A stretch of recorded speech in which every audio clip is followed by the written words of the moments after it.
오늘 아침 일라디오. 안녕하십니까. 오늘 아침 일라디오 아나운서 오승원입니다. 오늘 휴가 낸 직장인들 또 재량 휴업으로 학교가 쉬는 곳도 있어서 황금 연휴 보내시는 분들 많을 것 같은데요. 6월도 전국 곳곳에서 각종 문화행사 또 단오제 등이 열리면서 축제의 날들이 이어진다고 합니다. 정부와 한국관광공사가 6월을 여행 가는 달로 정하고 숙박 할인권을 배포하는 행사를 진행하고 있는데요. 전북 자치도에선 도내 주요 관광지나 전시관 등 유료 시설을 무료 입장하고요. 음식점이나 카페 등에서는 할인 혜택을 받을 수 있는 모바일 패스권을 마련하기도 했고요. 이 패스권을 구매하면 최대 46%까지 할인받을 수 있다고 합니다. 요즘은 또 6월에 이른 여름 휴가를 떠나는 분들도 많아지고 있는데요. 이런 혜택을 누리면서 경제적으로 황금 연휴 또 여름 휴가를 보내기에 6월은 좋은 시기인 것 같습니다. 거기에 요즘 또 지역 축제들이요 MZ세대들한테 인기를 끌면서 더 새로운 관광 자원으로 각광받고 있다고 합니다. 단순히 먹고 마시는 게 아니라 다양한 공연을 즐기는 맥주 축제 또 전통 문화 축제들이 MZ세대들의 취향과 잘 맞아떨어지면서 인기를 끌고 있고요. 외국인 관광객들까지 모여들면서 글로벌 축제를 연상시키기도 하는데요. 6월 축제의 날들 각종 혜택들 잘 챙겨서 여행하기 좋은 시간 계획해 보시면 좋을 것 같습니다. 6월 7일 금요일 오늘 아침 일라디오 출발합니다.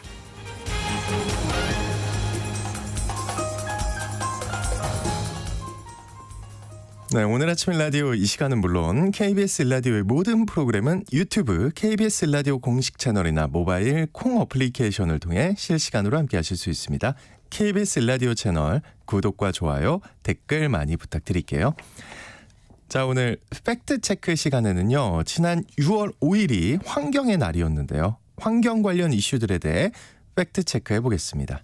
또 궁금한 뉴스 시간에는요. 나이가 들면 살 곳, 요즘 노인시설에 대한 관심이 높아지고 있는데요. 요양원과 요양병원 어떤 차이와 특징이 있을까요?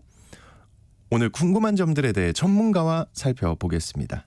또 청취자 여러분들 참여할 수 있는 퀴즈 드립니다. 오늘 요양원과 요양병원에 대해 궁금한 것들을 알아보려고 하는데요. 국가와 지방자치단체에서 지원하고 운영하는 양로원이나 요양원과 달리 입주자들의 입주금으로 운영되는 노인 거주단지들이 있죠. 좀 상대적으로 여유 있는 분들이 보증금 관리비를 내고 노후 생활을 하는 이곳 뭐라고 할까요? 네 글자 영어 단어죠. 영어 단어. 머리카락 색깔을 떠올리시면 무슨 마을? 네, 추첨을 통해 농촌진흥청에서 제공하는 웰빙 혼합 잡곡 세트를 한 분께 향긋한 커피를 드실 수 있는 모바일 커피 쿠폰을 네 분께 드리겠습니다. 방송에 참여하실 분들은요. 단문 50원, 장문 100원이 드는 유료 문자 샵 9730으로 보내주시기 바랍니다. 유익한 정보와 살아있는 이야기가 있습니다. KBS 오늘 아침 일라디오.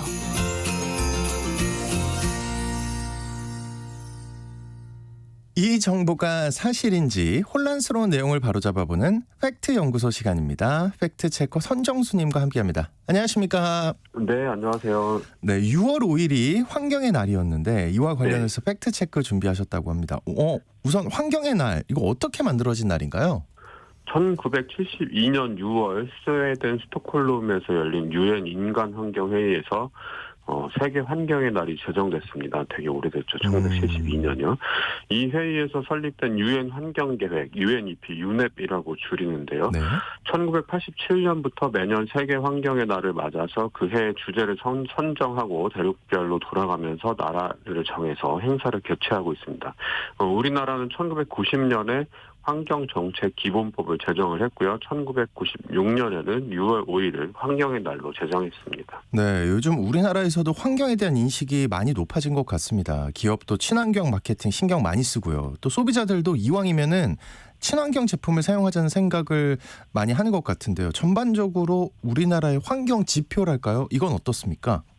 UN 지속가능 발전 해법 네트워크라는 UN 기구가 있는데요. 여기서 발간한 2023 지속가능 발전 보고서를 살펴보면요. 대한민국은 지속가능 발전 지수가 78.1점으로 31위를 기록했습니다. 2022년에 77.9점, 27위를 한 것과 비교를 해보면 점수는 0.2점 상승했지만 순위는 4계단 하락했습니다.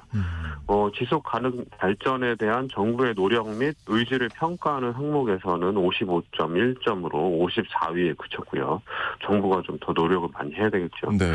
그리고 달성을 위해 더 많은 노력이 필요한 목표, 이런 것들 분야별로 꼽아본다면 성평등, 책임 있는 소비와 생산, 해양 생태계 보호, 육상 생태계 보호, 지속가능 발전을 위한 파트너십 이런 것들이 꼽혔습니다. 관련해서 우리나라 통계청이 지난해 펴낸 한국의 지속가능 발전 이행 보고서가 있는데요. 우리나라 정부는 이렇게 자평을 합니다. 네. 산림 면적의 축소, 생물 다양성의 감소 및 기후 위기로 인한 각종 위협 요인이 증가하고 있음이 확인되었다. 화석 에너지에서 재생 에너지로의 전환과 온실가스 감축 속도는 더디다. 이렇게요. 자평을 그렇게 한 거군요, 그죠? 그렇습니다. 네. 최근 환경 관련 이슈들이 많이 보고가 되고 있는데요. 주말 늘 푸른 지구 시간에도 소개한 적이 있는데 사냥과 멧돼지가 절멸 위기를 맞고 있다고 한 내용이네요. 네, 2019년 돼지 흑사병이라고 불리는 아프리카 돼지열병 ASF라고 부르죠. 네. 이 ASF가 경기도 파주에서 처음 발병했습니다. 정부는 야생 멧돼지가 ASF 바이러스를 옮기는 걸로 보고 멧돼지의 이동을 통제하기 위해서 울타리를 세웠는데요. 환경부는 2019년 11월부터 2021년까지 휴전선 철책의 7배에 이르는 1831km 구간의 울타리를 세웠습니다. 여기에 세금이 1167억 원이 쓰였다고 합니다. 이게 처음 설치할 때부터 비판이 엄청 많이 나왔는데요. 네. 험한 산에 울타리를 빈틈없이 치는 것이 애초에 불가능하다. 이런 비판이 나왔었고요. 다른 야생동물의 이동 경로만 차단할 수 있다. 이런 지적도 나왔습니다. 울타리를 설치하고 난 이후에 지자체별로 멧돼지 수탕 작전이 펼쳐졌는데요. 2019년 이후 매년 7만 마리에서 10만 마리 정도를 포획을 해서 2023년까지 ASF 관련 포획하거나 사살한 멧돼지가 40만 마리를 넘습니다. ASF 발병 이전에 우리나라 야생에 서식하고 있는 멧돼지 수가 한 40만 마리 내지 50만 마리 정도로 추산하고 있었는데요. ASF 사태로 인해서 멧돼지는 거의 야생에서 사라졌다고 해도 과언이 아닐 정도로 개체수가 줄었습니다. 네, 멧돼지가 거의 절멸했다고 해도 과언이 아닌 상황인데요. 그럼 이렇게 멧돼지를 잡고 난 뒤에 ASF, 아프리카 돼지 열병은 좀 진정이 됐나요? 2019년 14건이 발생한 뒤에 모두 41건이 발생했는데요. 올해도 이미 3건 발생했습니다. 지난 1월 경북 영덕의 돼지 농장에서 확진된 사례가 있는데요. 애초에 이 울타리를 쳐서 야생 멧돼지의 남하를 막아서 ASF 확산을 막겠다. 이런 당초 계획과는 좀 어긋나 있는 상태죠. 네. 게다가 부산에서도 ASF 감염 멧돼지가 발견했습니다. 그러니까 사실상 한반도 남쪽 끝까지 ASF 멧돼지가 확산이 된 건데요. 그럼에도 불구하고 환경부는 울타리 설치로 약 4년에 걸쳐서 아프리카 돼지 열병의 확산을 지연시켰고 이 기간 동안 정부는 야생 멧돼지 서식 밀도를 낮추고 양돈 농가는 방역시설을 설치하는 등 아프리카 돼지 열병의 대응 능력을 강화할 수 있었다. 이렇게 자화자찬했습니다. 그런데 이 멧돼지 울타리 때문에 천연기념물이자 멸종 위기종인 사냥이 큰 피해를 입었다고요. 네, 지난 겨울에 강원도 산간 지역에 폭설이 잦았는데요. 눈이 많이 쌓이면 산속 동물들은 먹이를 찾기에 어려움을 겪습니다. 이 사냥들은 눈이 덜 쌓인 산 아래로 내려와서 먹이를 찾으면서 겨울을 나는데요. 그런데 지난 겨울에는 울타리 때문에 가로막혀서 탈진해 죽은 산양이 엄청나게 많이 발견이 됐습니다. 네. 또 경향신문 보도에 따르면 회사원인 정형준 씨라는 분이 환경부의 정보공개 청구를 통해서 자료를 받았는데요. 지난 겨울에 강원도 화천, 인제, 양양 등 민통선 부근 지역과 설악산 등에서는 지난달까지 747마리에 달하는 사냥의 폐사가 확인됐다고 합니다. 우리나라에 서식하는 사냥은 1,600마리 정도로 추산이 되고 있는데 이 ASF 울타리 설치 이후에만 990마리가 죽은 걸로 아이고. 확인이 됩니다. 그 60%가 넘게 죽은 거죠. 환경단체들 중심으로 이 울타리를 개방해서 야생동물이 이동할 수 있도록 하라는 요구가 터져 나왔고 환경부는 뒤늦게 시범적으로 몇 군데 울타리를 개방하기로 했습니다. 네. 답답합니다. 안타깝네요. 네. 네. 설악산에 설치하고 있는 케이블카가 사냥 서식지를 파괴할 것이라는 이야기도 있었는데요. 네, 이건, 강원도 네. 양양 오색지구와 설악산 끝청을 잇는 케이블카가 착공이 됐는데요. 정말 오랜 논란을 벌인 끝에 사업이 다시 살아나게 됐는데요. 이 사업 예정지는 자연 상태가 뛰어나서 여러 가지 멸종위기종 야생동물이 살고 있는 곳인데요. 5개 국책 연구기관이 이 케이블카를 건설하면 사냥을 비롯한 야생동물의 서식 환경에 부정적 영향을 줄 것이다 이렇게 평가를 했습니다. 그럼에도 불구하고 결국 지난해 3월 환경영향 평가를 통과하면서 착공이 확정이 됐는데요.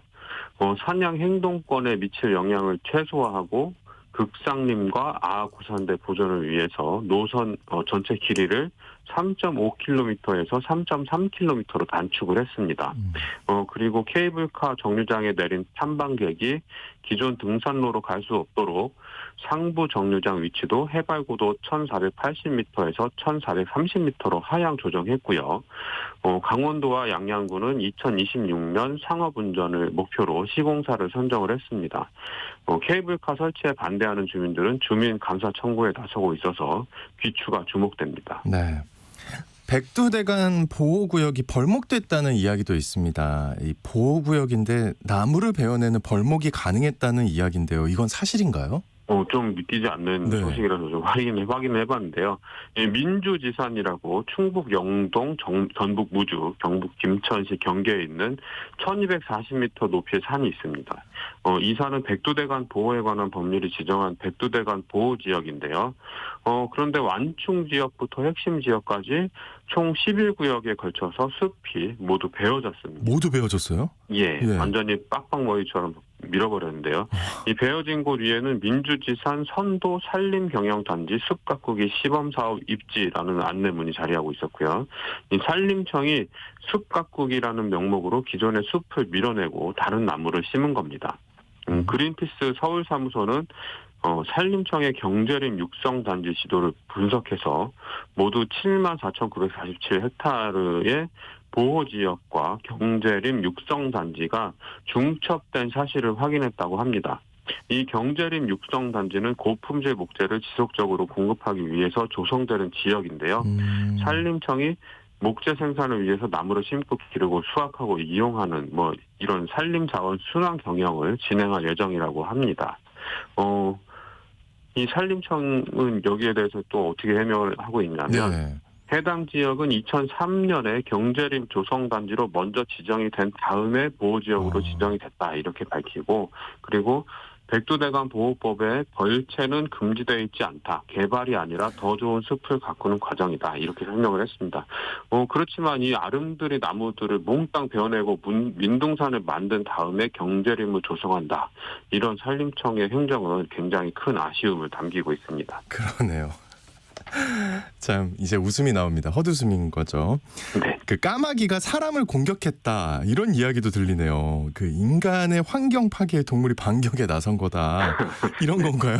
어떻게 된 겁니까 이거는? 이 가끔씩 벌어지고 있는 일인데요. 그래요? 네. 예, 올해는 울산에서 사례가 보도가 됐습니다. 이 번식기를 맞은 까마귀가 새끼를 보호하기 위해서 지나가는 행인을 공격하는 건데요. 2022년에도 서울과 부산 등지에서 까치와 까마귀가 행인을 공격한 사례가 보도가 됐고요. 네. 작년에는 서울대학교 교정에서 물까치가 행인을 공격하는 일이 발생했습니다. 이 새끼를 치다 보니까 예민해진 새들이 행인을 둥지에 접근하는 천적으로 오인을 하고 공격하는 거라고 그러는데요. 네. 한 2주 동안 둥지가 있는 곳을 피해 다니는 것 외에는 뾰족한 방법이 아이고. 없다고 합니다. 그리고 우산이나 큰 모자로 머리를 가리면 어느 정도 공격을 피할 수 있긴 하다. 뭐 이렇게 얘기를 하고 있고요. 네, 주변 네. 사시는 분들 신경을 좀 쓰셔야 될 것 같고요. 마지막으로 강원도 동해안에서는 화력발전소가 들어서면서 근데 백사장이 사라지고 있다. 네. 이런 이야기가 있는데 이게 상관관계가 있는 건가요? 강릉 안인 석탄 화력발전소가 건설이 되면서 네. 해안에 방파제하고 구두를 새로 만들었습니다. 석탄 들어오는 뭐 철광석, 철광석이 아니고 그 재료들이 이제 배가 들어와야 돼서 배가 들어와야 되니까 부두를 만들었는데 이게 들어서고 나면서 연안 침식이 발생하고 아이고. 모래가 쓸려 나갔습니다. 근데 이곳이 환경부가 지정한 생태 환경 보전 지역이에요. 너무 이 사구 모래 언덕이 좋아가지고 네네. 보전 지역으로 만들어놨었는데 이 발전소 측에서는 인공 방파제를 만들어서 모래가 쓸려 나가지 않도록 뭐 방지 대책을 마련한다 이렇게 얘기를 하고 있지만 백약이 무효인 상태입니다. 그래서 주민들의 걱정이 굉장히 크고요. 좀 환경의 날에 환경이 살아나는 기쁜 소식을 전해드리면 좋을 것 같은데 우리나라는 이 자연 생태 분야에서는 아직도 갈 길이 먼 것 같습니다. 네. 그래서 모두의 관심이 더 필요한 것 아닌가 이런 생각이 듭니다. 그냥 오늘 얘기 들어보니까 전체적으로 인간이 그냥 가만히 있으면 될 것 같은데 뭘 건들 때마다 문제가 생기니까요. 네. 답답합니다. 오늘 팩트 연구소 시간 여러 가지 환경 이슈들에 대한 사실 여부 확인해봤습니다. 지금까지 팩트 체커 선정수님과 함께했습니다. 오늘 말씀 고맙습니다. 네, 고맙습니다.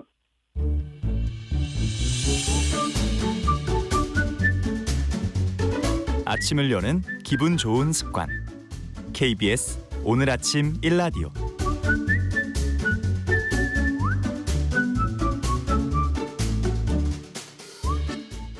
내년이면 65세 이상 인구가 1,000만 명을 넘는 초고령화 시대에 진입을 하는데요. 이 사회적으로 노인 돌봄의 문제가 커지고 있습니다. 요즘 다양한 노인 주거 시설에 대한 이야기도 많고요. 주변에 보면 요양원과 요양병원을 찾는 경우 많이 보는데요.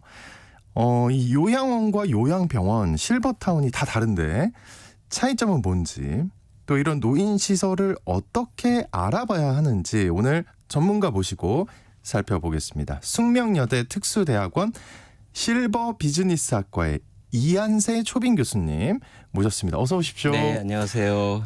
일단 예. 야, 이런 학과가 있군요. 네. 특수대학원의 실버 비즈니스학과. 실버 비즈니스학과입니다. 네. 요즘 인기 많을 것 같은데. 그럼요. 그렇죠. 네, 네. 이건 누구나 갈 수 있습니까? 누구나 갈 수 있고 특히 현업에 계신 분들 많이 오세요. 학생들이 아니고 30대, 40대.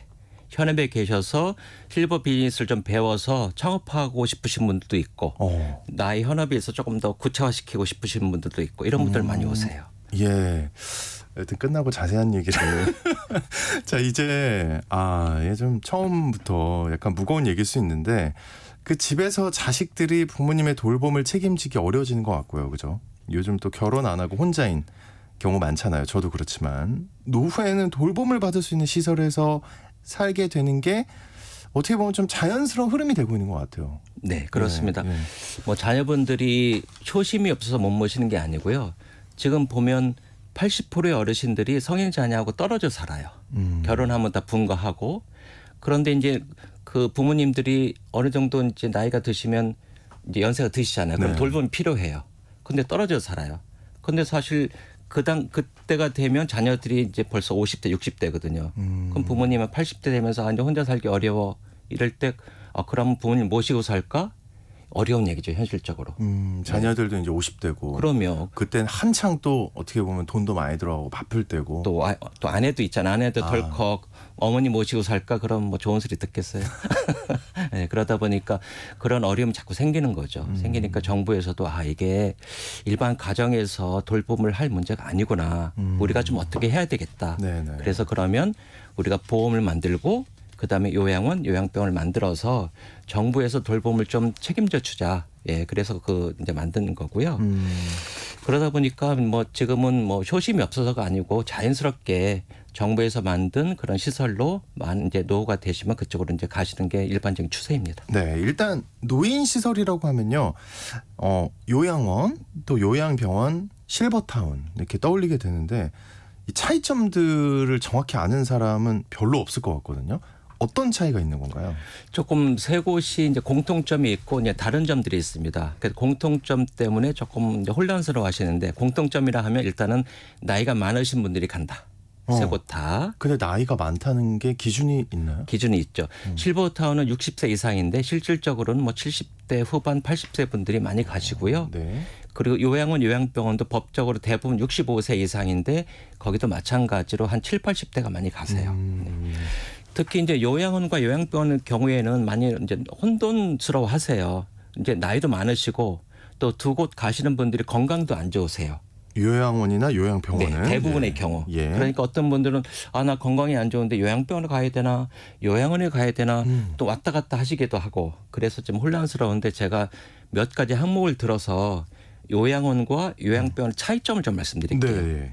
일단 법적 기준이 좀 틀립니다. 법적 근거인데 요양원 같은 경우는 노인복지법에 해당되고 그다음에 요양병원은 의료법이에요. 의료법. 그럼 법만 봐도 노인복지법이면 아 이건 뭔가 복지를 위한 거구나 느낌이 좀 오죠. 그때는 요양원. 네, 요양원. 네. 그다음 요양병원 의료법. 아 이건 의료적인 것이구나. 이렇게 조금 이제 구분이 먼저 조금 좋습니다. 느낌이 오고 예. 두 번째로는 이제 보험이 틀려요. 보험이라는 건 우리가 건강보험 많이 내잖아요. 요양병원은 건강보험에 의해서 지원을 받아요. 그런데 요양원은 노인 장기 요양보험에 의해서 지원을 받습니다. 네, 좀 틀리고요. 예. 그다음에 세 번째 같은 경우에 예를 들어서 이제 건강보험 워낙 잘 아시니까 저 요양병원에 입원할래요. 그러면 뭐 진단서 같은 게 필요하겠죠. 그냥 느닷없이 가진 않잖아요. 병원에 좀 다니고 몸이 안 좋아져서 그게 치매든 파킨슨이든 진단서가 있으면 요양병원에 가면 그럼 진단서 받아온 거 있으세요? 그럼 진단서 되면 그럼 입원하세요. 이렇게 돼요. 만약 똑같은 걸 가지고 요양원에 가서 네. 저 요양원에 입소하고 싶어요. 여기 진단서 있어요. 그럼 저희는 그런 거 필요하지 않습니다. 이렇게 이야기를 합니다. 그거는 병원에서 필요한 거고 저희는 돌봄을 해드리는 거니까 얼마큼 내가 돌봄이 필요한지 그 인증서를 갖고 오세요. 이렇게 얘기를 해요. 인증서. 인증서입니다. 네. 그게 뭐냐 하면은 노인 장기 요양 인증서인데 그 인증 등급을 받으셔야 돼요. 등급이라는 건 수능처럼 어떤 점수인데 예를 들어서 건강보험공단에 신청을 하면 아 내가 돌봄 자체가 요즘 혼자 살기 어렵고 식사도 어렵고 화장실도 못 가니 네. 돌봄이 정말 많이 필요하겠다라고 나름대로 점수를 매겨서 등급을 줘요. 건강 어디서요? 건강보험공단에 신청을 하면 건강보험공단. 네, 예, 심사원들이 예. 나와서 심사를 해서 등급을 줍니다. 네네. 마치 수능 같은 거죠. 그게 수능처럼. 이제 요양원 갈 때 필요하다. 네, 그래서 거기서 1등급과 2등급이 있어야 요양원에서 입소가 됩니다. 그냥 가시면 뭐 진단서 갖고 가시면 입소가 안 돼요. 아 요양원이요? 안 됩니다. 네, 네, 그런 차이가 있고요. 네. 그 다음에 이제 네 번째로는 요양원은 주로 돌봄 위주의 만약 이렇게 생활하면서 식사하시는 거, 옷 갈아입는 거 돌봐드리는 거고 요양병원은 돌봄도 해드리지만 주 목적은 재활 또는 치료 이런 데 있습니다. 네. 그 다음 마지막으로 뭐 이것도 굉장히 중요한데 네. 어쨌든 요양원이든 요양병원에 가서 누가 도움을 드려야 되잖아요. 돈. 예. 도움. 도움이요. 예, 예. 네, 돌봐드려 뭐 간병을 해드린다거나. 그런데 요양원 같은 경우는 그 돌봄을 받는 비용이 급여이기 때문에 본인이 20%만 내면 돼요. 요양원이요. 원은. 예. 그런데 요양병원은 간병인이 와서 도와주거든요. 예. 그건 100% 본인이 다 내야 됩니다. 네. 그리고 이제 마지막 아까 실버타운 말씀드렸는데 실버타운은 60세 이상인 분들이 갈 수 있고요. 네. 이분들은 오히려 건강하셔야 돼요. 네, 내가 건강하지 않다 그럼 실버타운에서 입주할 때 그 면접을 해요. 그래서 건강하지 않으면 죄송합니다. 요양원이나 요양병원을 같이 저희는 받을 수가 없습니다. 이렇게 돼요. 이야 그런 거예요? 네, 그렇습니다. 전 뭐 실버타운이 무조건 돈만 있으면 가는 건 줄 알았는데. 연세가 너무 많아도 안 되고요. 예. 그다음 건강하지 않으시면 못 들어가십니다. 왜 그냥 뭐 이런 말 어떻게 들릴지 모르겠지만 이제 친구들끼리 얘기할 때 야, 난 나중에 결혼 안 하고 실버타운 갈 거야. 네. 막 그런 얘기 많이 하거든요. 60세 건강할 때 들어가시면 돼요. 아 그래요. 네, 네. 좀 일찍 들어가라. 일찍 들어가셔야 돼요. 네. 야 근데 그게 쉬운 일이 아니었군요. 어떻게 생각해 보니까 건강해야지. 아니 거꾸로 근데 집에서 하시면 많이 좀 불편하거든요. 근데 실버타운에 가시면 일종의 그 리조트 같아요. 시설이 너무 좋습니다. 그래요? 네, 가서 집에 있는 것보다 가서 내가 좀 마음껏 즐기고 골프도 연습하고 필요하면 사회복지사 도움도 받고 식사도 거기서 먹고 와인클럽도 있고 사진반도 있고 이야. 놀아야지 이렇게 생각하시고 가시는 게 맞아요. 아 그렇군요. 네. 말씀 중에 요양원은 노인 장기 요양 보험이 적용된다고 하셨어요. 근데 이게 건강보험에 포함된 거 아닌가요? 이게 어떤 차이가 있는 건가요? 노인 예. 장기 요양보험 지금 내고 계세요? 저 몰라요. 잘못이죠. 저 네. 아는 게 없습니다. 제가 확신하는데 내고 계십니다. 아, 내고 있어요. 네, 제가 이미. 내고 있습니다. 이게 건강보험 안에 포함되어 있어요. 항목은 달라요. 그런데 낼 때 그냥 건강보험 이렇게 돼 있기 때문에 아 내가 건강보험만 내나 보다 싶은데 그 안에 보시면 노인 장기 요양보험이 있습니다. 그래서 보통 건강보험이 13% 정도 돼요. 그러니까 걱정하지 마시고 아 건강보험 내시는 분들은 나도 이미 노인 장기 요양보험을 내고 있구나 이렇게 생각하시면 되겠습니다. 그렇군요. 그리고 제일 사실 어떻게 보면 궁금하기도 하고 걱정도 되는 게 비용이잖아요. 솔직히 네. 그 요양원과 요양병원이 비용에 있어서는 어떤 차이가 있나요? 이제 아까 말씀드린 것처럼 둘 다 보험에 의해서 적용을 받잖아요. 그래서 보험에 내는 자기 부담금은 똑같습니다. 건강보험도 있고 노인 장기 요양보험도 있는데 네. 양쪽을 가셔도 보험에 의해서 80% 혜택을 받고 본인 부담금은 20%예요. 양쪽 다 20%만 본인 부담. 그렇습니다. 예. 급여 부분은 그러다 보니까 좀 비슷한 물론 요양병 조금 더 비싸요. 그런데 요양병원이 네, 예. 약간 더 비싼데 한 가지 예외 사항이 아까 말씀 간병비. 간병비 그럼 100% 되는 거라면서요? 요양원의 경우는 본인 20%만 내면 되는데 요양병원 100%를 내야 돼요. 네, 그러다 보니까 요양병원이 비싸 간병비 때문에 그래서 일반적으로 4인실에 계시면 평균적으로 요양원 같은 경우는 월 80에서 100만 원 정도 듭니다. 4인 병실. 4인 병실에 있으면 근데 똑같이 4인 병실 요양병원에 있으면 약 150만 원에서 200만 원 정도 돼요. 한 네. 2배? 네. 생각하면 되는 거죠. 네, 그죠? 그래서 요양병원이 요양원보다 70만 원에서 100만 원 정도 더 비쌉니다. 물론 아까 말씀드린 요양병원 150만 원에서 200만 원 이건 평균적인 얘기고 어디 가면 150만 원 좀 쌀 수도 있고 또 좋은 데 가면 200만 원보다 더 비쌀 수도 있지만 평균적으로 네 그렇다는 얘기입니다. 평균적으로. 어쨌든 요양병원은 간병비 이 100% 본인 부담. 네. 이게 상당히 큰 부담이네요. 그렇죠. 예, 예. 알겠습니다. 이 간병비 부담 때문에 좀 요양병원이 불편하신 분들은 이 장기적으로 돌봄 받으려면 요양원에 가는 게 그죠? 네네. 더 나은 거죠, 그죠? 네. 그 앞서서 요양원에 들어가려면 등급을 받아야 된다고 하셨잖아요. 그렇습니다. 그렇죠? 이 등급은 어떻게 구분되고 적용이 되는 거예요? 네. 아까 제가 말씀드린 것처럼 이 등급이란 거는 얼마나 일상생활하기 불편한가입니다. 그런데 그냥 내가 많이 불편해요 이렇게 얘기할 수는 없잖아요. 그렇죠. 그럼 많이 불편하면 그걸 등급 심사를 해주세요. 그리고 건강보험공단에 신청하시면 돼요. 신청하시면 심사원들이 나와서 마치 수능 보듯이 52개 항목이 있어요. 52개 항목별로 다 물어보기도 하고 뭐 시켜보기도 해서 점수를 줍니다. 0점부터 100점까지. 그래서 점수에 의해서 1등급부터 5등급까지 점수를 주는데 네. 등급을 주는데 네. 수능은 뭐 1등급이 점수가 제일 높은 학생들이잖아요. 네. 그래서 요양 등급도 1등급이 가장 중한 분들이에요. 중한 분들이에요. 그래서 1등급부터 5등급까지가 있습니다. 그래서 1등급에서 2등급은 굉장히 중하니까 그런 분들은 요양원에 입소가 가능합니다. 갑자기 되게 나쁜 생각이 들었어요. 네. 한 3등급이에요. 네. 근데 이제 훈련을 이제 이런 말 하면 안 돼. 이러면 안 돼요. 네. 근데 정확하게 하겠죠. 네. 평가를 그죠? 그럼요. 네. 그렇죠. 예. 근데 이제 많은 거짓으로 막 이렇게. 네, 많은 분들이 그러면 네. 그 등급이 1등급, 2등급이 어느 정도지? 점수가 그러니까 저 그게 75점인데 궁금해요. 그게 뭐 어느 정도일까? 근데 딱 정해지진 않지만 제가 어느 정도 힌트를 좀 이런 정도일 것이다라고 말씀드리면 1등급을 받으려면 95점 이상이거든요. 이런 분들 와상이라고 합니다. 와상. 누울 와자예요. 네. 침대에 누워 있다고 생각하시면 돼요. 알겠습니다. 그래서 하루 종일 누워 있어서 혼자 일어나질 못하세요. 당연히 식사하기도 어렵고 화장실 당연히 못 가시죠. 이 정도고 2등급은 75점부터 94점까지 이제 레인지가 좀 많은데 네. 이런 분들도 많은 경우에 좀 누워 계시고 못 걸어 다니시고 휠체어 정도 타셔야 되고요.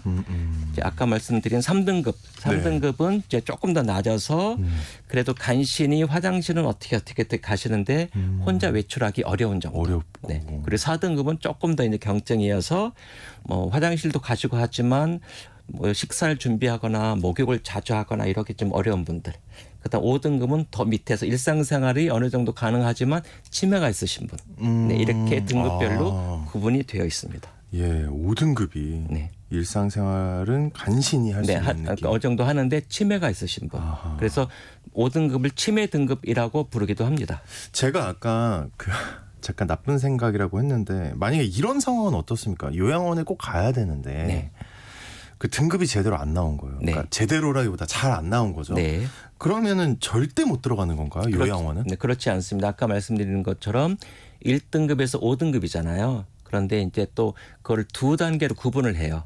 그래서 1등급과 2등급을 시설 등급이라고 부릅니다. 1, 2등급을. 예, 그럼 무슨 얘기냐면 정부 입장에서 이분들은 너무 지금 중하니 집에서 요양을 받으셔도 되고 본인들이 원하면 시설에 들어가셔도 되겠습니다. 이렇게 허락을 해 주는 거예요. 그래서 시설 등급이라고 이야기를 하고 네.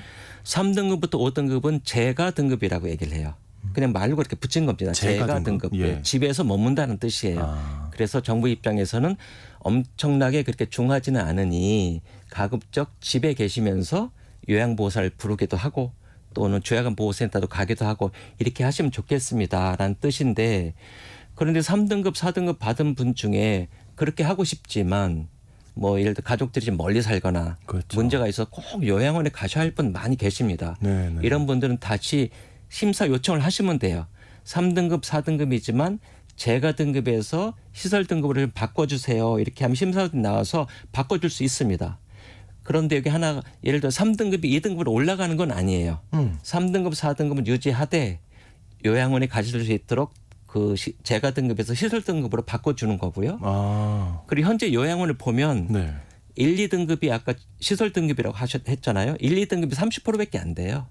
그리고 재가 등급 받으셨던 원래 3등급과 4등급이 거의 70% 정도 되고 5등급은 2, 3% 정도밖에 안 됩니다. 그래서 오히려 막상 요양원에 가보시면 원래 재가 등급을 받으셨던 3등급과 4등급이 더 많이 있으니 본인이 혹시 3등급, 4등급 나왔다 하더라도 꼭 요양원에 가셔야 되겠다. 그럼 다시 심사 요청을 하셔서 시설 등급으로 바꾸면 됩니다.